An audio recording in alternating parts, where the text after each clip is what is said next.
Shalom, selamat pagi dan salam sehat buat kita semua.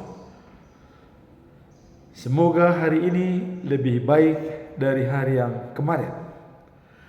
Firman Tuhan pada hari ini di hari yang ke-207 diambil dari 2 Tesalonika pasal 1 ayat yang ketiga.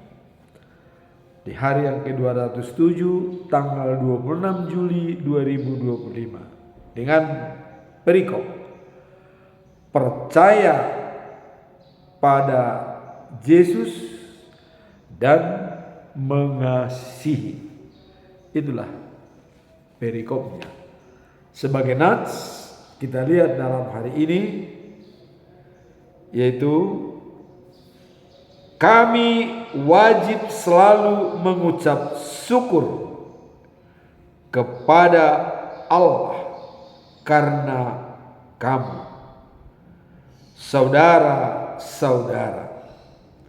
Dan memang patutlah demikian, karena imanmu makin bertambah dan kasihmu seorang akan yang lain makin kuat di antara kamu. Demikianlah firman Tuhan pada hari ini. Sebagai pedoman kita selama bulan Juli, kita tetap mengambil topik yaitu setia melayani Tuhan dan hidup sesuai dengan kehendaknya.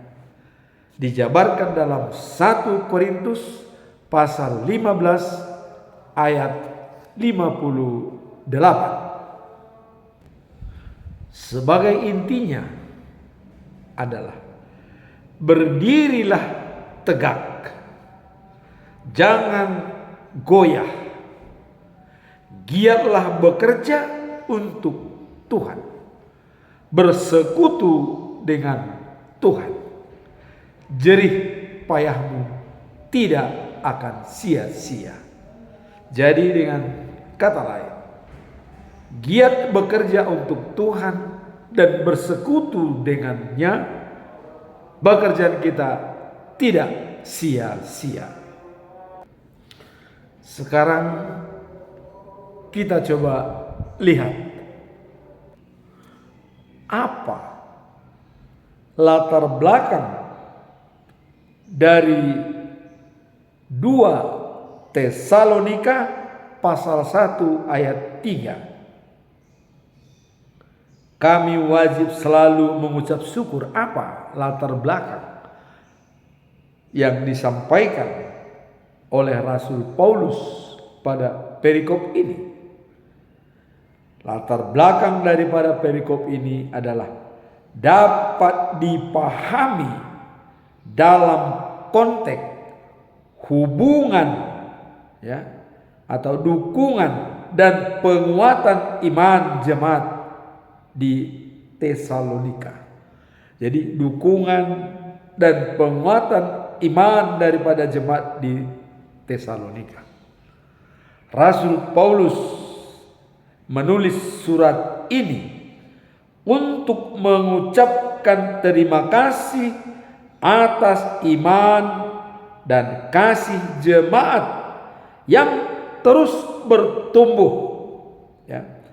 meskipun mereka menghadapi penderitaan dan penganiayaan. Jadi jemaat yang ada di Tesalonika, iman mereka tetap bertumbuh walaupun menghadapi tantangan, penderitaan dan penganiayaan. Tidak menjadi masalah, tetap berkembang, imannya semakin pesat.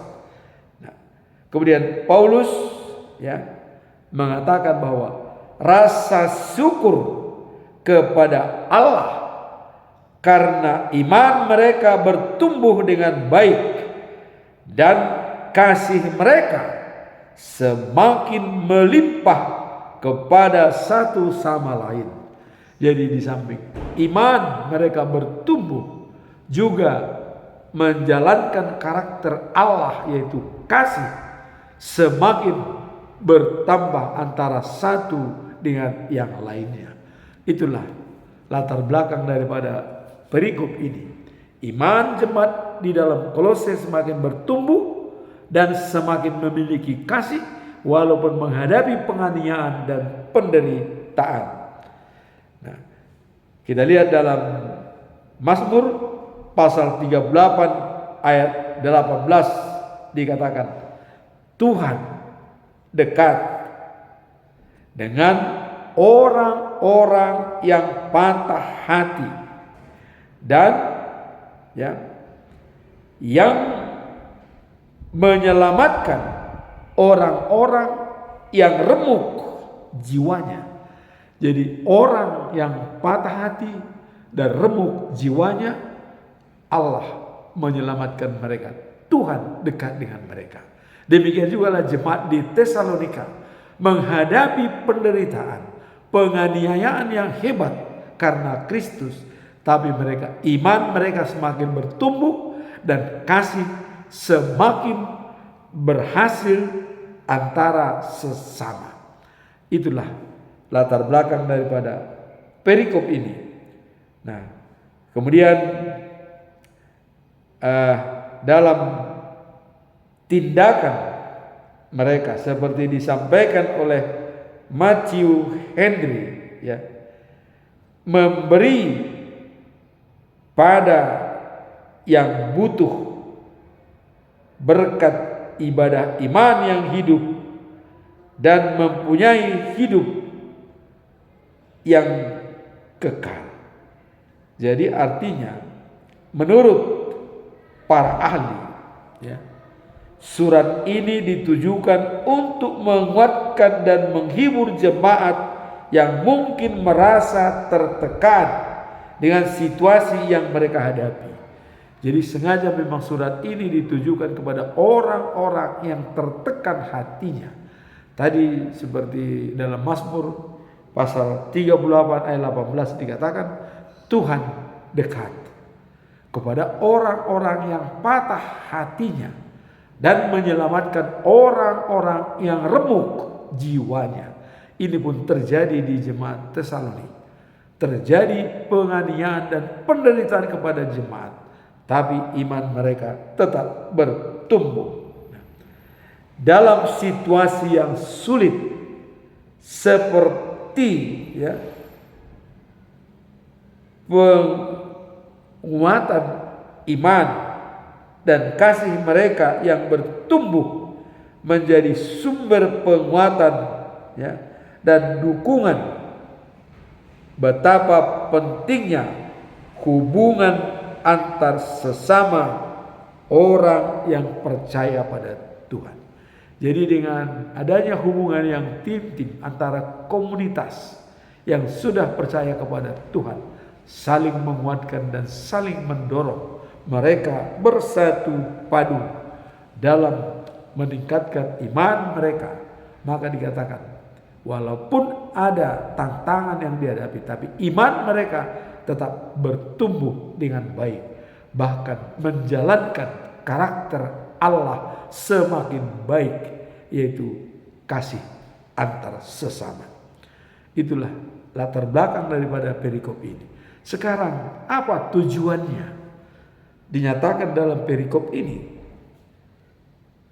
Tujuan utama adalah untuk mengungkapkan rasa syukur atas iman dan kasih yang semakin tumbuh di antara umat Kristen di Tesalonika.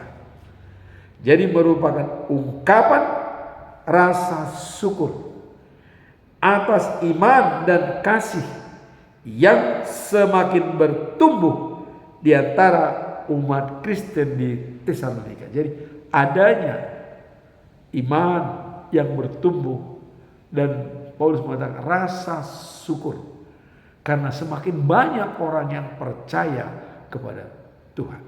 Itulah tujuan utama daripada perikop ini. Semakin ditekan, semakin banyak yang pengikut Yesus. Kemudian ayat ini menunjukkan bahwa pentingnya penguatan iman serta persekutuan di dalam Kristus.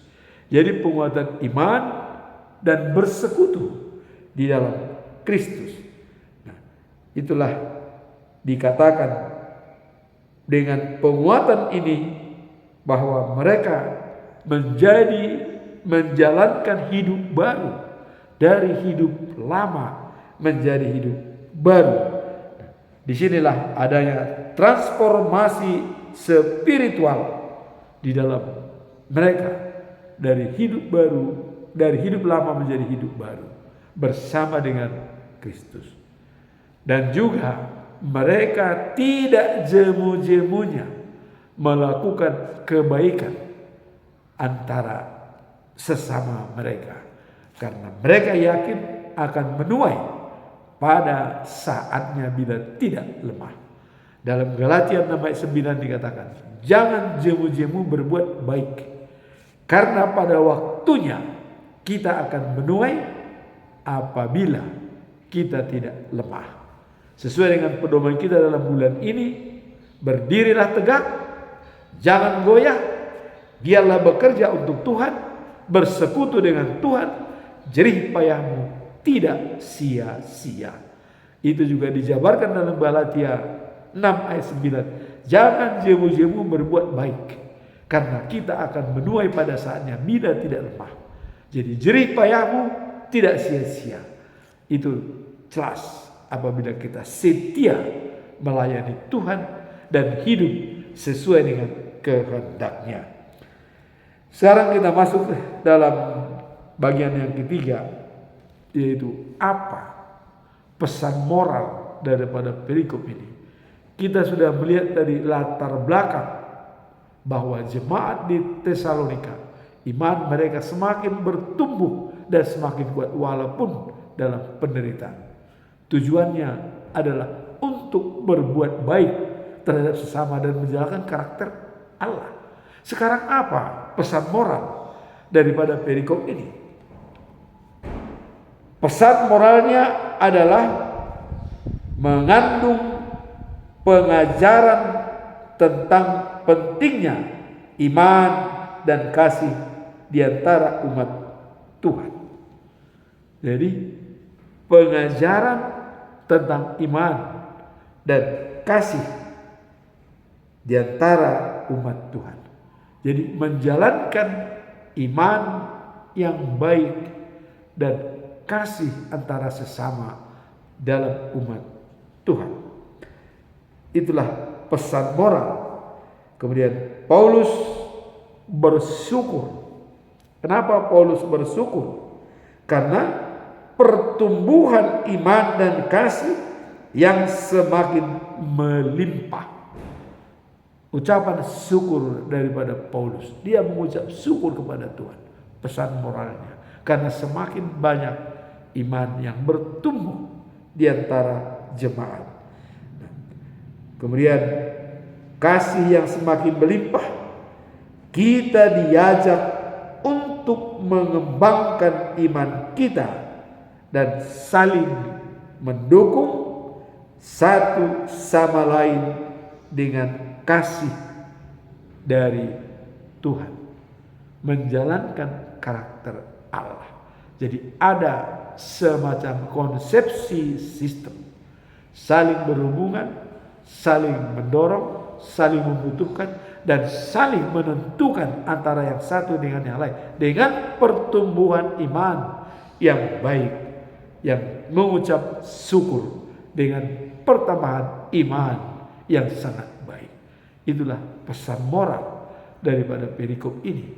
Paulus mengucap syukur dengan adanya pertumbuhan iman yang baik dan menjalankan karakter Allah, yaitu kasih. Sekarang apa implementasi daripada perikop ini? Mari kita lihat. Implementasinya adalah tercermin dalam kehidupan sehari-hari sebagai orang percaya. Jadi sebagai orang percaya dalam kehidupan kita sehari-hari, apa implementasi daripada perikop ini atau penerapan? Paulus menekankan pentingnya pertumbuhan iman dan kasih di antara umat Tuhan yang seharusnya menjadi tujuan setiap umat, ya, dengan cara aktif bangun hubungan sosial dan bijaksana dengan orang melalui doa. Nah, kemudian tunjukkan karakter Allah, yaitu kasih. Itulah cara implementasi daripada perikop ini. Aktif membangun hubungan dengan komunitas Kristen. Kemudian tunjukkan karakter Allah pada semua orang, yaitu 1 Yohanes pasal 4 ayat 8. Allah itu kasih. Barang siapa tidak memiliki kasih, tidak mengenal Allah. Itulah implementasi dalam kehidupan kita sehari-hari. Nah, kemudian dalam Ibrani pasal 10 ayat 24 sampai dengan 25 perlu kita renungkan bersama, yaitu mendorong kita saling memperhatikan dan saling mendorong dalam kebaikan antara yang satu dengan yang lain. Jadi mendorong kita untuk saling memperhatikan dan saling mendorong dalam kebaikan. Berlomba-lombalah untuk menjalankan kebaikan. Maka tadi dikatakan dalam Galatia 5, dalam Galatia 6 ayat 9, jangan jemu-jemu berbuat baik, karena kita akan menuai pada saatnya apabila kita tidak lemah. Itulah firman Tuhan pada hari ini. Iman kita tetap bertumbuh dalam situasi apapun, apakah tertekan, apakah mengalami penderitaan, atau ada tantangan dari yang lain. Kita adalah kita dalam situasi apapun. Kita boleh dipengaruhi oleh siapapun, orang lain, tekanan, banyak ocehan, tetapi kita tidak bisa ditentukan oleh mereka. Dipengaruhi boleh, tapi menentukan kita adalah diri kita sendiri. Itulah punya integritas yang tinggi sesuai kata dan perbuatan. Semoga firman Tuhan pada hari ini menambah wawasan kita dalam membangun iman dan menjalankan karakter Allah, yaitu kasih. Amin. Tuhan memberkati kita.